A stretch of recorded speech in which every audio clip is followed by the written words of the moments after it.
Okay, our next speaker is Senator Ibrahim. He came all the way from Nigeria. I don't call him senator, I call him my brother Ibrahim. And he's a man of peace, and I'm sure he'll bring with him peace for you. You have the floor, sir. Thank you, Mr. Chair. Your Excellencies, distinguished participants, let me start by expressing my sincere appreciation to Inter-Parliamentary Coalition for Global Ethics and their partners, the organizers of this summit, for inviting me to participate in this significant and very important summit. Indeed, it gives me great pleasure to be part of this momentous global occasion. Interestingly, I happen to be an ambassador for peace and the current chairman of the Universal Peace Federation in Nigeria. Indeed, UPF has been pursuing this goal of building a culture of peace for decades. We recently launched the Nigerian chapter of the International Association of Parliamentarians for Peace, with a vision and hope for a world of true peace and harmony. As ambassadors for peace, our mandate and responsibility, amongst others, include that of transcending racial, national, and religious barriers to realize a unified world of peace wherein the spiritual and material dimensions of life are harmonized. It is no gainsaying that the promotion and sustenance of peace in a polity remains the primary objective of any government, and in particular the Parliament. The Parliament in a democracy is not only the voice of the people, but also the barometer of their aspirations and expectations. In country after country, no other issue has taken a more frontal concern of parliaments and parliamentarians than the search for peace. It therefore means that parliamentarians have it as a duty to relentlessly work to develop and promote programs through their legislative duties and responsibilities that will eventually establish a global culture of peace and achieve sustainable development. I'm inclined to believe that the peace which is of interest to this forum is that which promotes the balance of commitment to a better sustainable world. That is a world in which progress can take place at all the 17 Sustainable Development Goals as placed and all the Sustainable Development Goals as adopted by the United Nations can be implemented. You will agree with me that the problem has been the implementation of the Sustainable Development Goals. Somebody was telling me that the goals are like a dog without teeth, toothless bulldog. But I think there's a need to give these goals teeth to bite. Yeah. The UN is an intergovernmental organization committed to self-assigned task of making our world a better habitation through the promotion of international cooperation, as well as creating and maintaining order with peace building as the ultimate goal. It therefore stands to reason that the ultimate success of the United Nations can only be achieved to the extent that the world's parliaments are actively involved.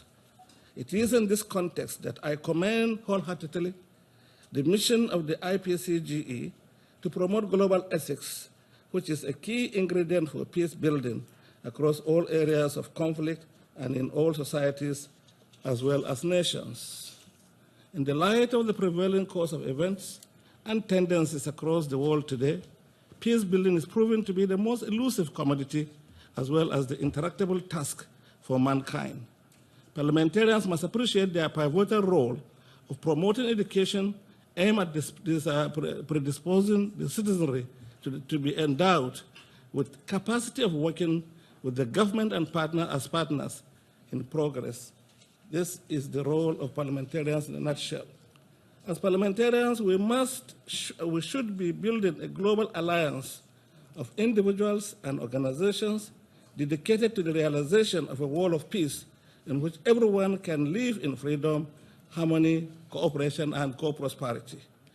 This, therefore, reminds us that peace is not simply the absence of war, or a term that applies only to the relationship between nations.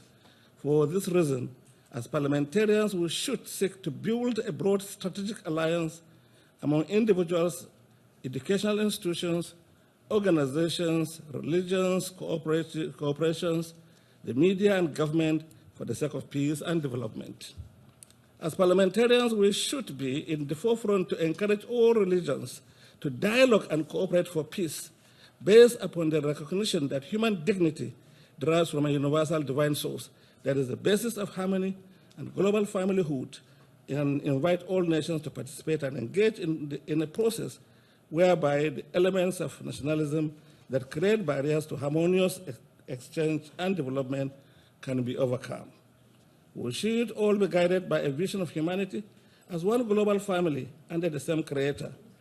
Let this summit be a global call to remind the parliamentarians of the enormous powers they possess and the tremendous positive impact they can make on the nations if they are united for peace and development. This conference is simply about achieving peace and sustainable development. In our discussions, therefore, we should please consider as part of our legislative educational programs the issues of education for a culture of peace and sustainable development to include the following. Number one, strengthening of interreligious relations. If we must build a true national and global peace, a new direction to achieve a true interfaith unity or cooperation should be initiated. Number two, family and interethnic relations. The family could be described as the primary training ground for relationships. All relationships start from the family and extend outward. It is the cornerstone of civilization, being the basic unit of human living and culture-creating institution. Number three, true democratic governance and the basis for sustainable development. The primary prerequisite for self-rule is a virtuous and self-sufficient citizenry. As parliamentarians, our vision in general, which should be our global vision in principles, is that humankind is one family. Our education should create citizens of good character, families of true love, societies and nations that are harmonious, interdependent, peaceful, and prosperous. The method for bringing about this much-needed change is education for self-empowerment.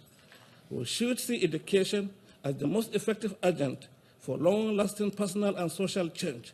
The ideal is that self-rule requires self-discipline, self-sufficiency, and an educated citizenry, and an appropriate structure of government. We can safely say, therefore, that one of our visionary activities, if we must achieve our goal, will be the pursuit of political leadership education programs to produce selfless, visionary, honest, and transparent leaders who would meet the expectations and aspirations of the people. Number four, which is the last one, peace and security. It is pertinent to consider the concepts and meaning of peace and security to be expanded to have a greater focus on human security in our multicultural environment of today. This is due to the challenge which multiculturalism presents to peace and the need for shared national/global values.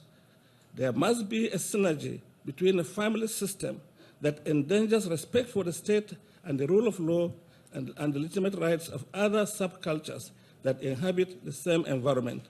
This is an essential component of peace and security in a multicultural society.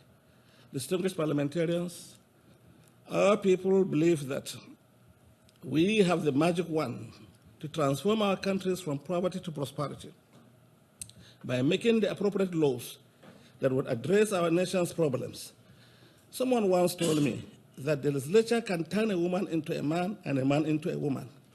Therefore, against the backdrop of these expectations of the citizenry and the parliamentarians to provide solutions to the emerging challenges, all legislative skills and capacities should be deployed to advocate for the universal education for all and for the good overall good of all. Thank you for listening.